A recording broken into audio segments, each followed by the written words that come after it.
ఇట్లాంటి పనికిరానటువంటి విషయాల మీద నేను కామెంట్ చేయదలుచుకోలేదు. వాళ్ళకు ఉన్నదేంది, వాళ్ళ క్రెడిట్ ఏంది, వాళ్ళ ఆరోపణ చేసేది ఏంది, వారికి ఉన్నటువంటి ఈరోజు క్రెడిట్ ఏంది, ఎందుకు అయింది జైలుకు, వాళ్ళకు ఉన్నటువంటి బ్యాక్గ్రౌండ్ ఏంది. ఇప్పుడు ఆమె చేస్తే ఆరోపణలు మేము వినాలని జవాబు చెప్పాలా?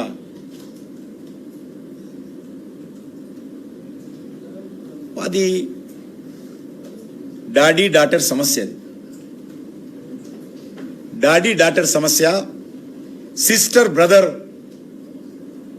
సమస్య. అది sister brother daddy daughter drama. అదంతా కూడా అది ఫ్యామిలీ డ్రామా. ఆ డ్రామాలో మేము పాత్రధారులను సూత్రధారులను కాదలుచుకోలేదు. తెలంగాణ ప్రజలకు కూడా సంబంధం లేనటువంటి అంశం అది. అది ఇంటర్నల్ పార్టీ విషయం కావచ్చు, లేకపోతే ఇంటర్నల్ ఫ్యామిలీ విషయం కావచ్చు. ఆ విషయాన్ని తెలంగాణ ప్రజలకు సంబంధించిన విషయంగానో, రాజకీయ పార్టీలకు సంబంధించిన విషయంగానో, బీజేపీకి వ్యతిరేక విషయంగానో మేము దాని గురించి స్పందించదలుచుకోలేదు. తెలంగాణ ప్రజలు కూడా స్పందించేటువంటి పరిస్థితి లేదు. కానీ కవిత జైల్లో ఉన్నప్పుడే బీజేపీతో టై అవ్వడానికి చర్చలు జరిగాయి, నేను జైల్లో ఉండి వద్దానని చెప్పి కవిత చెప్తుంది సార్. అలా చెప్పాను, అలా డాడీని చెప్పాను. ఉత్తరం రాసింది కదా డాడీకి, డాడీ ఎవరితో మాట్లాడో చెప్పాను.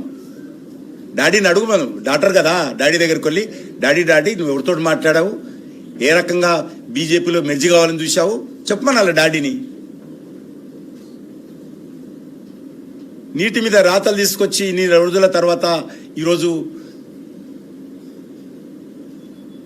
బయట పెట్టడం ఏదైతున్నదో అది అర్థం కానటువంటి విషయం. అదొక ఇంటి సమస్య. అధికారం కోసమో లేకపోతే ఆస్తుల కోసమో వాళ్ళు చెప్పుకోవాలి. జరుగుతున్నటువంటి ఘర్షణ సమస్య, దాన్ని రాజకీయ అంశంగా, తెలంగాణ అంశంగా, తెలంగాణకు ఏదో పెద్ద అంశంగా మీడియా కూడా తీసుకురావడం దురదృష్టకరం. చిన్న అంశం ఇది. ఈ అంశం తెలంగాణ ప్రజలకు సంబంధం లేనటువంటి అంశం ఇది. ఈ అంశం మీద రాజకీయ పార్టీలు స్పందించాల్సిన అవసరం కూడా లేదు. నేను అన్ని రాజకీయ పార్టీలను కోరుతా ఉన్నాను, ఇంక్లూడింగ్ మై పార్టీ. అదే చెప్తున్నాను, ఇంక్లూడింగ్ మై పార్టీ అన్నది. అందుకే మా పార్టీ నాయకులు కూడా ఇలాంటి విషయాల మీద స్పందించాల్సిన అవసరం లేదు. బీఆర్ఎస్ పార్టీ ఒక ప్రైవేట్ లిమిటెడ్ కంపెనీ. ఆ కంపెనీలో వీళ్ళందరూ డైరెక్టర్లు. వాళ్ళ మధ్యలో ఆస్తుల కొట్లాట, లేకపోతే అధికారపు కొట్లాట, పదవిలో కొట్లాట. ఆ ప్రైవేట్ లిమిటెడ్ కంపెనీలో మేమెందుకు మాట్లాడాలి? ఆ తెలంగాణ ప్రజలకు సంబంధించిన విషయం వస్తే తప్పకుండా మాట్లాడతాం. సీఎం రేవంత్ రెడ్డి గారు 2 రోజులు ఢిల్లీలో ఉన్నారు, కానీ రాహుల్ గాంధీ సీఎం అపాయింట్మెంట్